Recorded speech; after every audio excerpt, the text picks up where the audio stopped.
ঘরটাকে প্রশান্তির নীর বানিয়ে রাখা। কি বানিয়ে রাখা? প্রশান্তির নীর।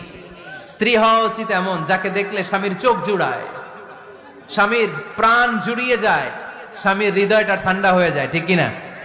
আর স্ত্রীর দিকে তাকালে যদি মেজাজ গরম হয়ে যায়, মেজাজ খিটখিটে হয়ে যায়, ঝামেলা আছে না নাই? ঝামেলা আছে। এজন্য মেহেরবানি করে আমাদের বোনরা যারা, এমন কোনো কাজ করবেন না যেটা স্বামীর মেজাজকে খিটখিটে করে দেয়, কারণ আল্লাহ তাআলা আপনাদেরকে তৈরি করেছে লিতাসকুনু ইলাইহা, স্বামী আপনার কাছে গেলেই যেন তার হৃদয়টা প্রশান্ত হয়ে যায়, ঠিক কিনা?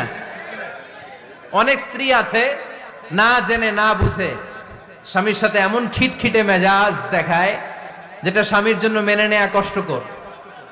আমি একটা জরিপে পড়েছি, পৃথিবীর অনেক স্বামী স্ত্রীর কারণে হার্ট অ্যাটাক করে মারা যায়। আছে না নাই? এই তো ভুক্তভোগী পাওয়া গেছে।